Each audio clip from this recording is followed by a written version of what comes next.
Hey guys, I'm back. What is up? And today we will be going over 10 things I wish I would have known before attending an HBCU. Hey guys, I'm back. What is up? Hey guys, I'm back. I'm back. What is up? And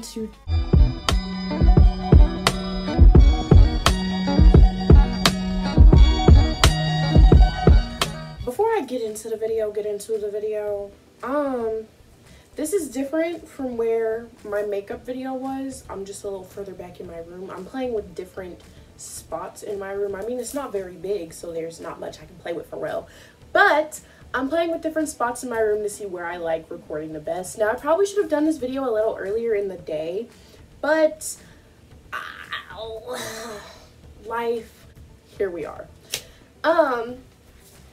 This is by no means an advice video. It's just something that I wish I would have known. There's a few things I wish I would have known before attending the #1 HBCU, you know. This might be helpful, might not be.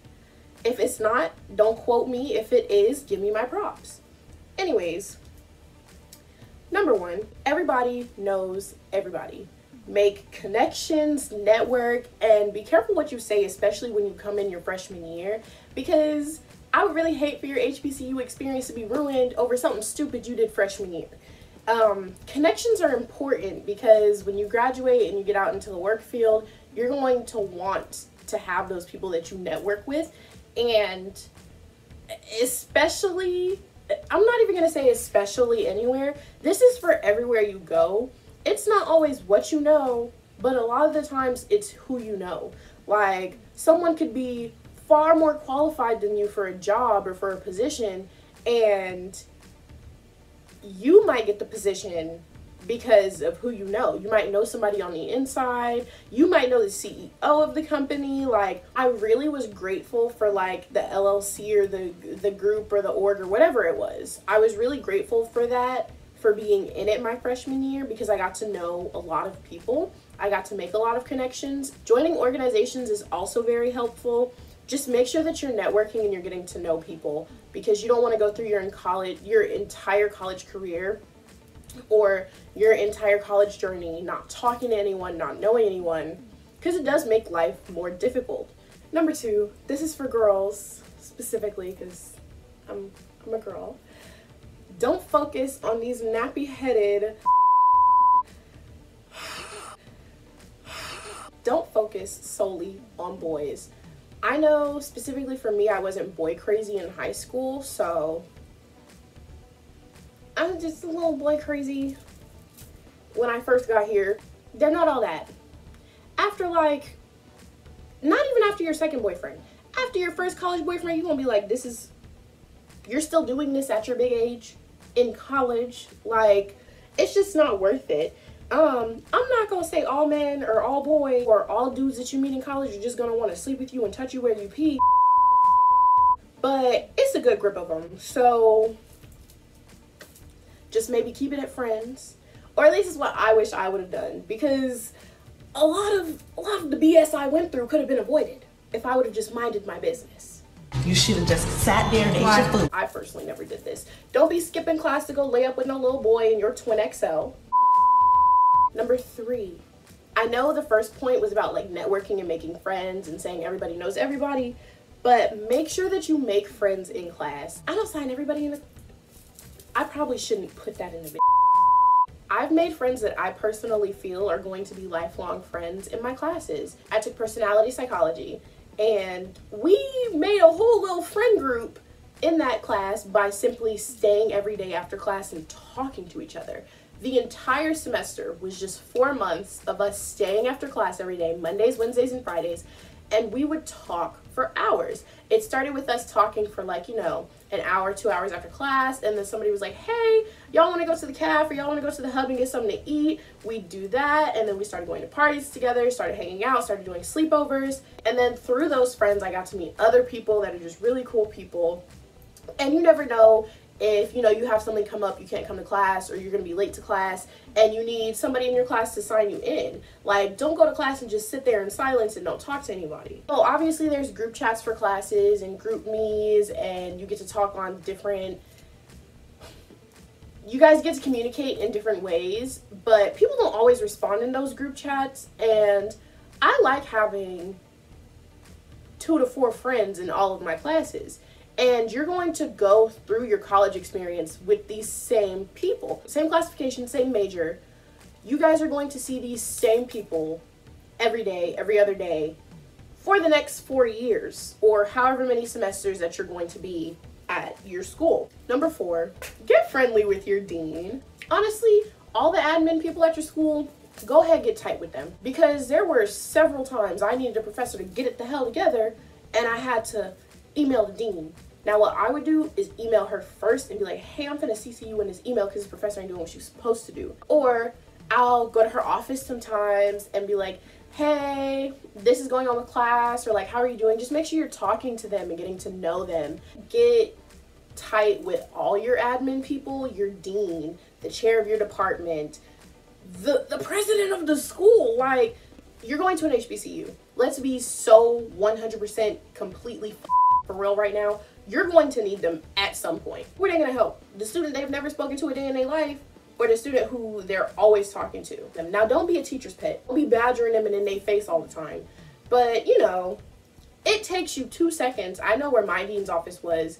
Her building, or her office was in the building that I had like 3 of my classes in at one point. So I would just pop in before or after class and be like, hey, how you doing? Blah, blah, blah. And then she'd be like, oh my gosh, how are you doing? How are classes going? How are your professors?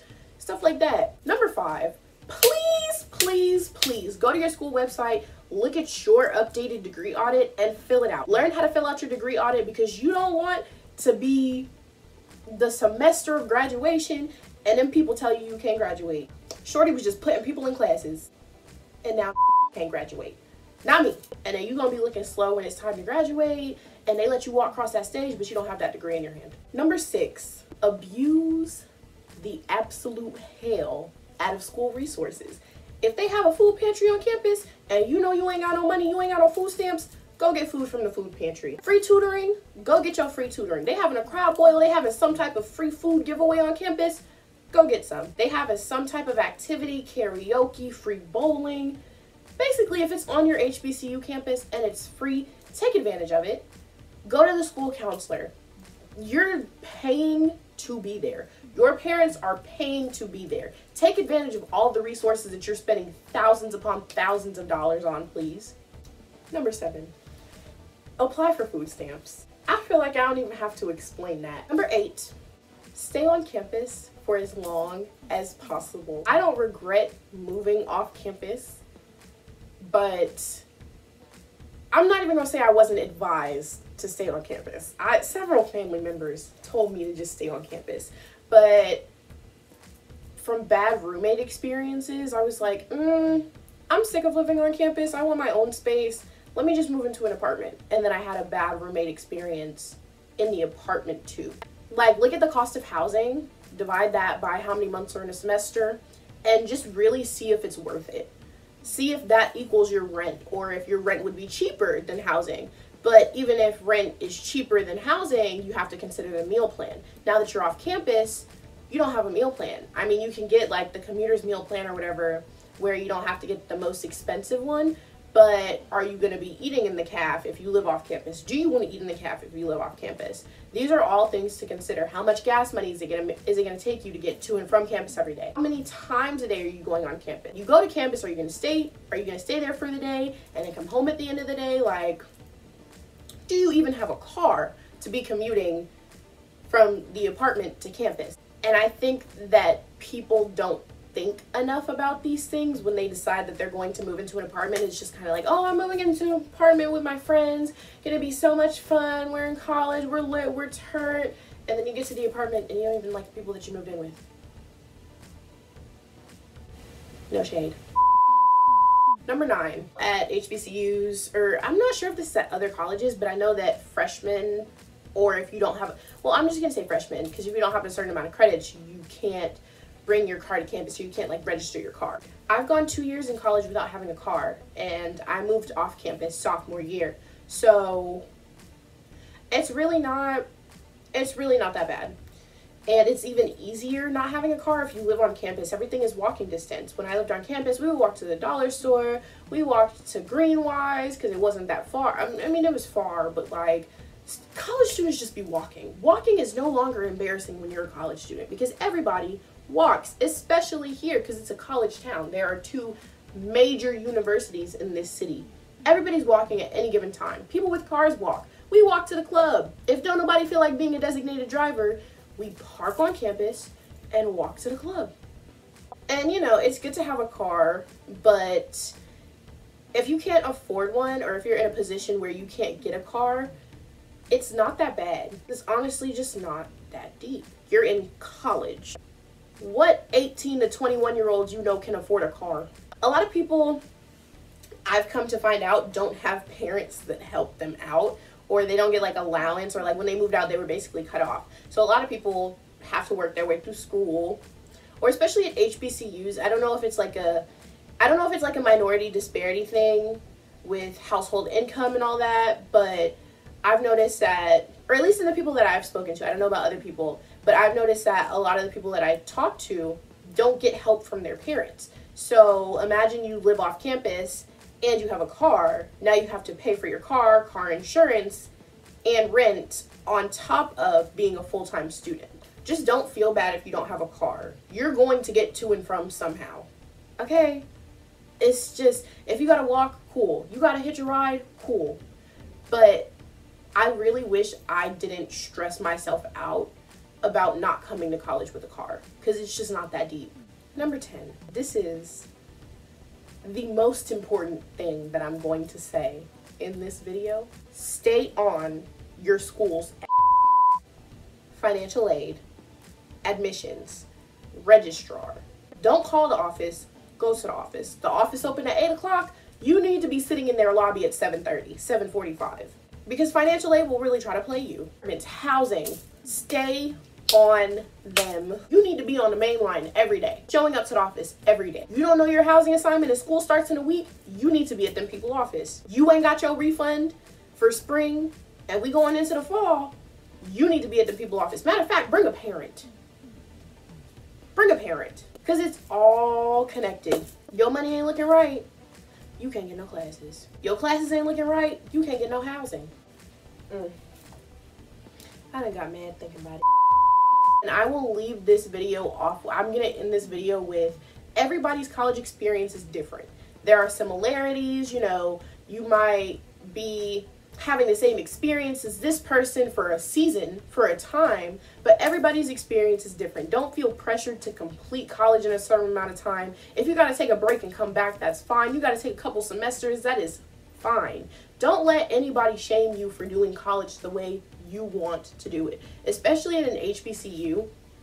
I'm not gonna say there's more legacy students than first gens, or more first gens than legacy students, because I met a decent amount of both. But especially if they're like, some of y'all, this is your first time doing this. You've never had to fill out FAFSA.